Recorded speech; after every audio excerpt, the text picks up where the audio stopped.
Because I don't want to say like he's just a scumbag, but it's like he's a great fighter, and sometimes he can be good, but it's like it's always I'm this, I'm that, I'm that. But I believe he sold his contract to a professional gambler. It's rigged overall. It's rigged. I mean, so many politics. Even with MMA, man, there's so many politics. There's no more art anymore. It's just. Many boxing professionals believe the sport is heavily rigged today, with politics influencing decisions more than skill. Fighters and fans have raised concerns about unfair judging, biased promotions, and predetermined outcomes. The integrity of boxing is questioned more than ever, making it harder for true talent to shine. Boxing is often seen as being rigged, with politics playing a major role. The influence of money and entertainment value has shifted the sport away from pure competition. The rise of influencer fights and cherry-picked matchups has made many question whether boxing is still about skill or just a business. With social media shortening attention spans, promoters focus on marketability over talent, leading to fights that are more about spectacle than true competition. Gervonta Davis recently spoke about his past experiences with former mentor Floyd Mayweather, revealing the complexities of their relationship.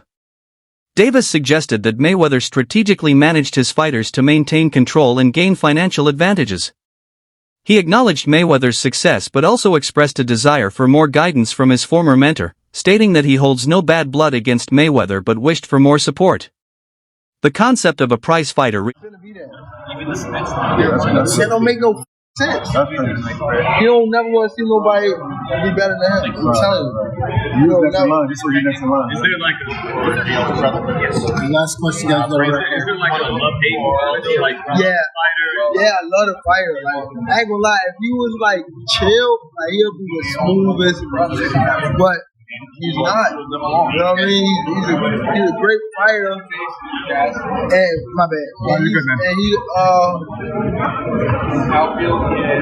Because I don't want to say like he's just a scumbag, but it's like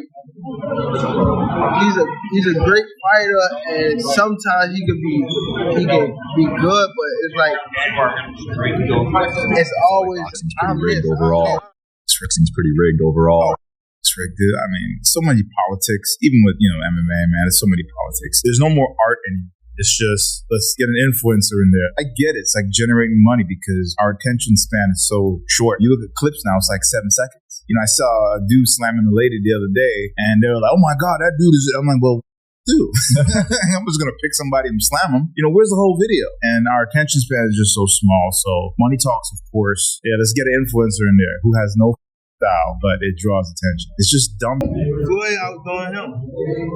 He always been like that. I gotta focus on what I'm focused on. He already did what he had to do, bro. I ain't gonna lie. Me, if I did what I like what he did in the sport, I ain't gonna lie, I'd be the same way. You know what I mean? So I don't fall for like stand to himself and things like that. You know what I mean? But it's also a part of me type thing, like come back and help too. You know what I mean? So there's much love to the whole Mayweather promotion. Man, ain't no bad blood type shit. And a lot of people think like when I be tweeting on Instagram, I be mad. refers to someone who prioritizes money over legacy. Some critics argue that Davis fits this definition, choosing lucrative but less challenging fights instead of taking on top-tier opponents. They claim he avoids fights that could build his resume and instead looks for easier paydays. Despite arguments that he fights for the biggest prizes, his record suggests otherwise, as he has yet to face some of the top names in his division. Turki Alalshik, a key figure in boxing promotion, recently expressed interest in making a Gervonta Davis vs. Shakur Stevenson fight happen. However, doubts remain about whether Davis would accept such a challenge. If Davis were truly a prize fighter, he would be chasing the biggest money fights against opponents like Devin Haney, Ryan Garcia, Teofimo Lopez, Shakur Stevenson, and Vasily Lomachenko. Yet, many believe he is content with safer, less risky fights. Sports analysts Stephen A. Smith and Shannon Sharp reviewed the controversial bout between Gervonta Davis and Lamont Roach, suggesting Roach may have done enough to win. They acknowledged Davis's power. He doesn't fight for legacy, he fights for money. He's a prize fighter, Jerry. And I'm going to assume a prize fighter is a guy who is solely making fights based off of cash reward. He'd rather fight a bum for $50 million than fight a guy who's experienced for $10 million. That is what a prize fighter would be. Actual definition, a professional boxer who competes in matches for money prizes. So let's take a look at it. Turki Al-Sheikh has declared he wants to make Tank versus Shakur. He says, my plan for Shakur is this fight. He's referring to Floyd Schofield, then William Zepeda, and then let's see if Tank wants to be in our show. Tank's not going to fight Shakur. He's not going to fight him in Saudi Arabia. Well, now that we've established Tank isn't a prize fighter, because if he was, his career resume would look a whole lot different, then we must ask, what is Tank's goal in boxing? I'll tell you right now, it's easy money. Tank is the type of guy, he'd rather fight, let's say, 4 Lamont Roaches for $20 million than fight 1 Shakur Stevenson for $80 million, which is fine. But I'm tired of people saying, oh, he's a prize fighter. That's why he's not taking these fights. He's not a prize fighter. The biggest money fights is Haney, Ryan, Tio, Shakur, and Loma.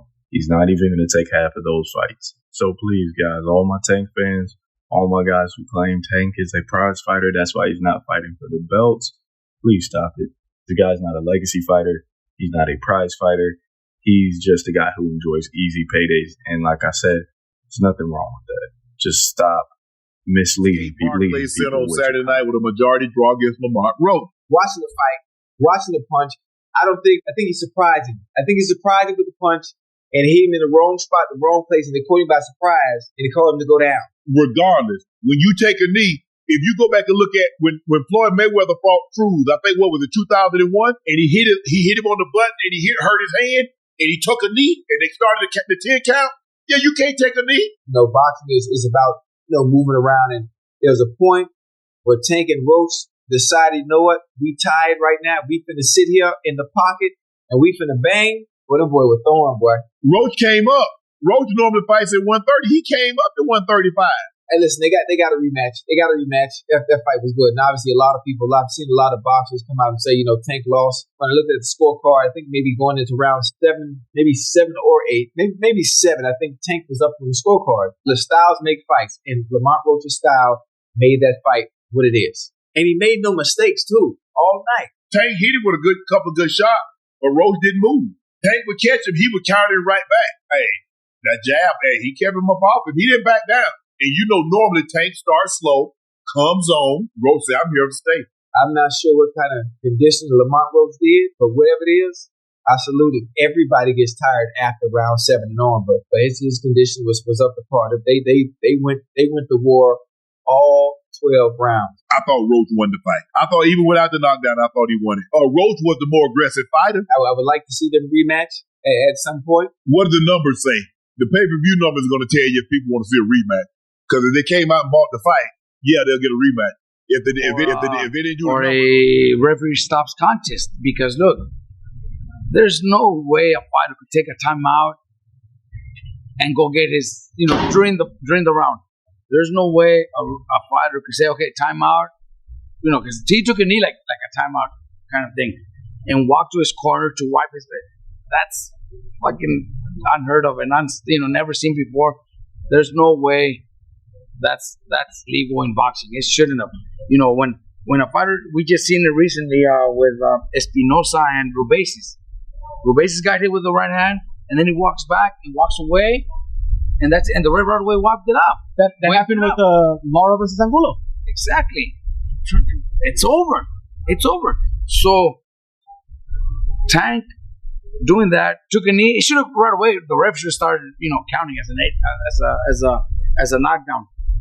But he still walks away to his corner.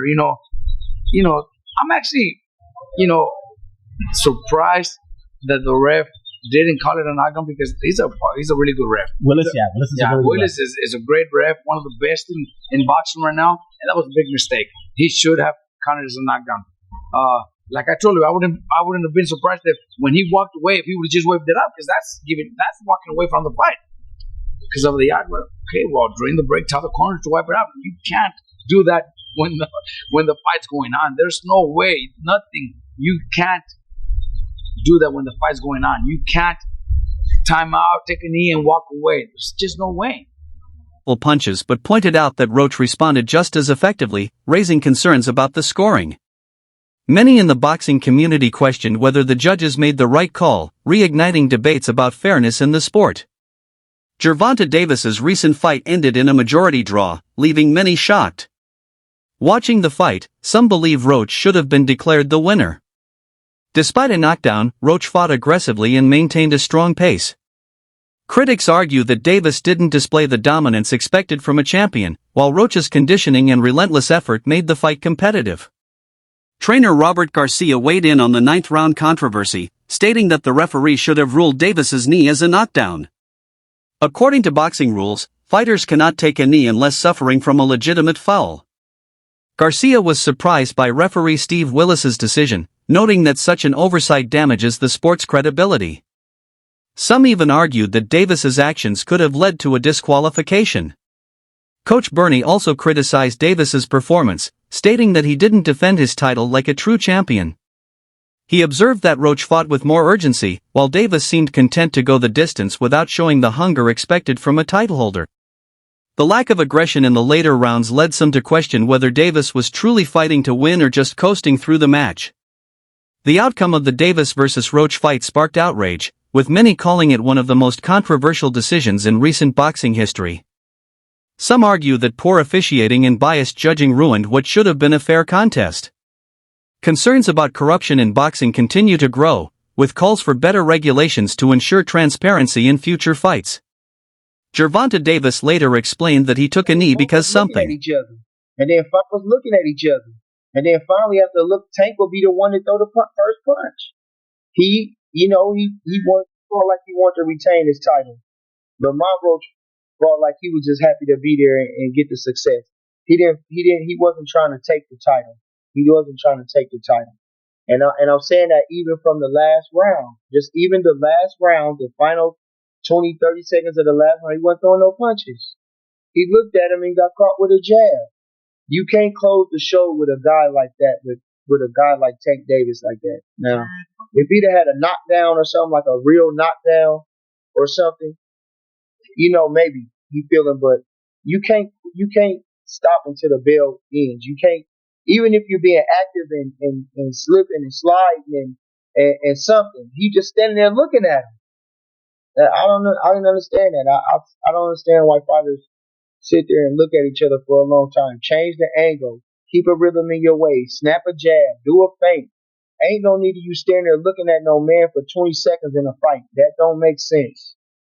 But so I think, like I say, Lamont Roach, he will be kicking himself in the ass that he didn't. Tank Davis says he took a knee. Tank Davis says he took a knee because he got his hair done a few days ago and something dripped into his eye. Brian Garcia said that Lamont Roach won that fight, and he continued with, not calling that knockdown is the most wild thing I've ever seen in boxing. That type of stuff makes boxing look bad. And then says, crazy shit, see y'all May 2nd. Terrence Crawford said they robbed that boy and it's crazy.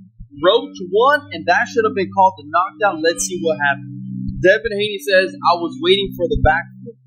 Even Turki Al-Ashi had something to say about the fight. He said, if you charge people $80 per pay-per-view, you must give them a good card with good production. What are your thoughts? Then Terrence Crawford continued with, some of y'all need to watch Mayweather versus Hernandez and see Mayweather takes a knee because he hurt his hand and it was called a knockdown, not from a punch either. He says, I've never seen someone take a knee and they don't count it as a knockdown. Must have forgot the rules for tonight. And Shakur Stevenson is willing to fight Lamont Roach. But in your honest thoughts, who do you think should have won this fight? Do you believe with the decision as a draw? Or do you think Lamont Roach should have won? Look, I had just finished my recovery session, so I was pretty docile and relaxed. And then the fight, especially at the start of it, wasn't too thrilling and too action-packed. So I was starting to doze off a little bit, but I woke up a little bit more when obviously Lamont started giving him some work, and he looked good, man. I got to give respect to Lamont Roach. He proved a lot of guys wrong. I think he shocked Tank a lot with what he was able to bring. And again, we saw the controversy with the knee. To me, that's a knockdown. You can't just take a knee and decide to, go to your corner and get your face wiped. So, if that's a 10-8 round, Lamont wins the fight. So it's unfortunate, but that's the fight game. Hopefully they do it again and he gets paid. What he's worth. Have you ever seen anything like that in boxing before? A guy sort of just voluntarily. We've seen Floyd take a knee and be put on the count. We've seen Miguel Cotto, take a knee, obviously into his corner, be put on the count. If we're allowed to start taking knees and run to our corners, well, I'm gonna start doing it too. If as soon as I feel something, everyone will start to do it. But it's not right. You're a warrior. Doesn't matter if there's grease in your eye, a bit of gel in your eye, or whatever excuse you want to use. I've been through wars where there's blood pouring in my eyes. In the Lomachenko fight, blood was pouring. I'm wiping it away. We've seen it with other fighters. We don't get opportunities just to take a knee, go to our corner, wipe us up, and might as well have a coffee and have a laugh and then get back to action. GTB, and I don't mean got the draws. Went up against Lamont Roach. Let me tell you something. Tank got spanked. Roach should have won. And Tank even dropped to his knee. It should have been called a knockdown. But they let it slide. They said, you know what? He said he had grease in his eye from his braids. But it still should have been counted as a knockdown. Because since it was a unanimous draw, that knockdown would have gave Roach the win. Davis made reports from previous times that he had been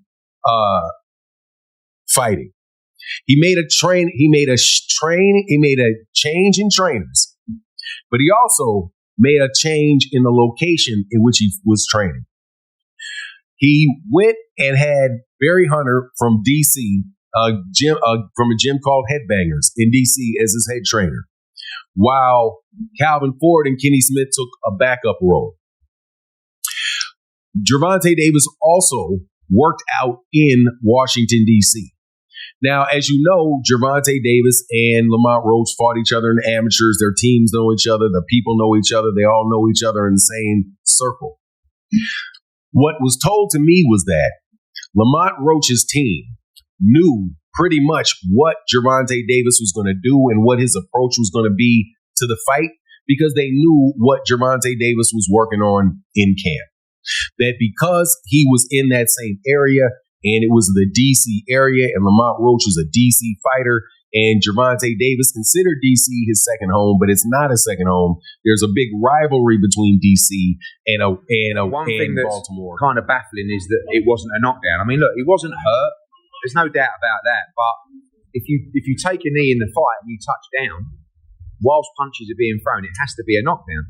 I've heard some people saying, that he should be disqualified. He went back to the corner. I don't buy that, to be honest with you. I mean, I think that's a warning, but it's a bit of a bizarre situation for me. Like, there was a lot of people in boxing that were saying that this is a really tough fight. Like, Lamont Roach is a serious fighter. I said it might not be the biggest profile fight, but it's actually quite a tough fight. And Shakur said to me, like, even the day before, I'm telling you, he's going to have big trouble tomorrow night. And I just feel like hopefully this could be the little something that gives Gervonta a little wake up. You might want to watch out. And if you have no idea what I'm talking about, check this out. Yesterday, Lamont Roach Jr. tweeted out, "Word on the block, y'all favorite fighter can be 30-1, not 30-1, two-time two-division champ." And I believe it was Ring Magazine tweeted out that basically the New York Athletic Commission was looking at the fight because the technology was messed up or the technology wasn't available during the fight to actually determine if it was a knee. And before the video goes any further, make sure you hit the follow button. But this is actually insane because technically, if that's counted a knee, he won that fight. In my mind, Lamont still won that fight. I wasn't too mad with the draw, but if you add that knockdown in, which I definitely think it should be counted as a knockdown, then that's a loss on Gervonta Davis's record. And honestly, he didn't earn the win. I thought the draw was okay, but I don't think he earned the win. And the real question that comes up is, do you think the Athletic Commission will actually overturn the fight and give Lamont Roach the win? I'm not too sure about that. I don't know how confident I am in them to actually overturn it, but who knows? Let me know what y'all think in the comments, though, because if this gets overturned, this might be one of the biggest stories in boxing this year. And if you haven't already made it to the end of the video, go ahead, hit the follow button. What are we doing? That's it for today's video. Stay tuned until next time.